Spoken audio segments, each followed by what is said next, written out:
Ladies and gentlemen, thank you for giving me the opportunity to share my views on the topic India as a superpower and growth of local business.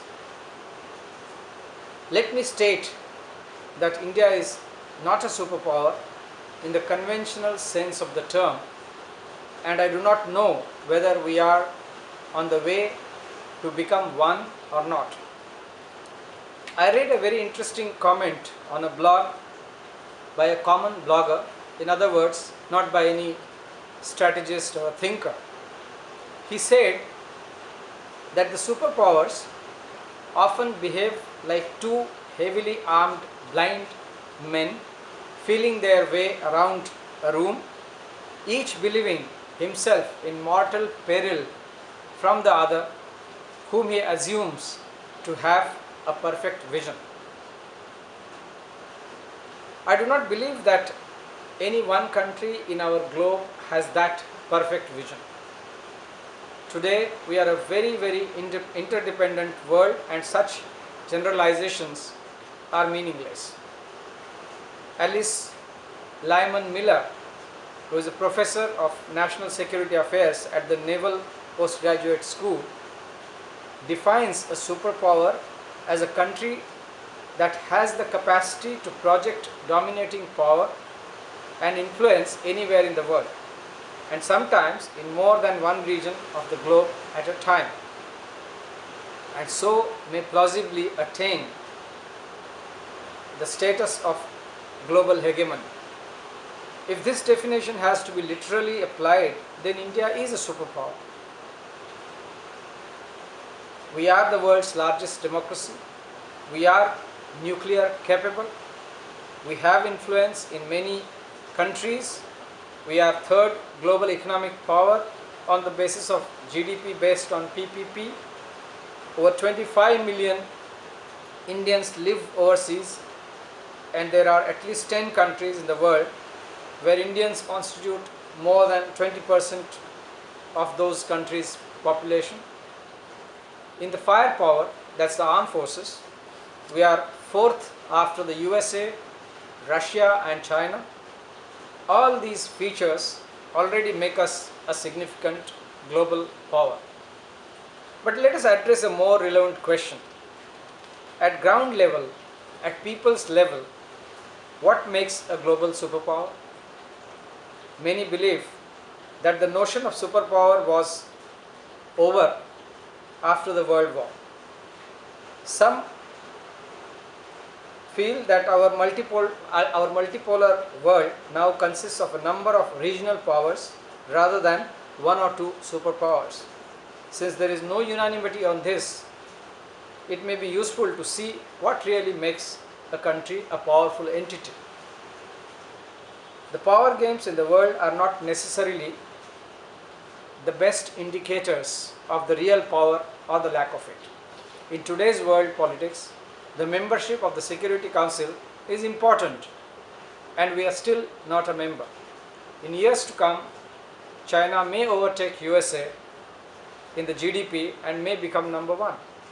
Europe as a region has the largest GDP and may remain in that position for longer than we imagine. It is true that a number of factors play a role in making a country powerful.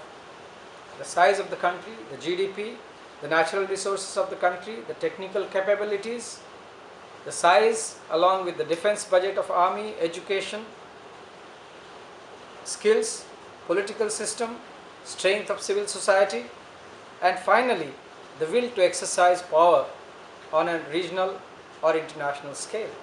I do not think there is one single criterion.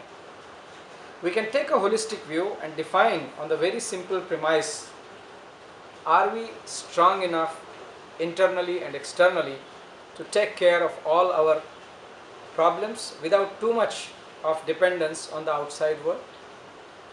Could we stand on our own and not seek approvals and certification of others?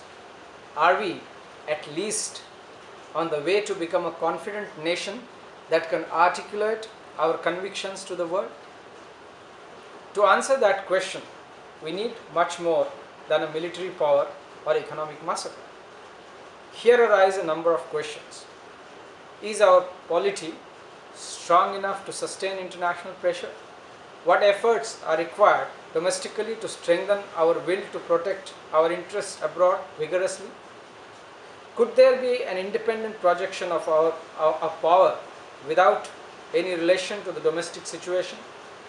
Do the social issues like poverty, social strife, demographic shifts, and issues of language, caste, and region allow us any space to seriously engage into a discourse on the superpower agenda? We do not have to go far to find a reply. Only a few weeks back, there were huge power outages for 2 successive days, making more than half of our population powerless. Our competitive politics and all-pervasive corruption acquire much of our attention span, as is visible in parliament, media, and day-to-day life. Our average life expectancy is 65 years, literacy rate 74%, and per capita is about $1,000. To me, the quality of individual and social life are important barometers of the direction to which we are heading. Frankly, we seem to be far behind even many developing countries. While we have all the ingredients of making to a great or influential power, our ground indicators, as I would like to call them, fall short of our own expectations. There are any number of issues that have bogged us down internally today.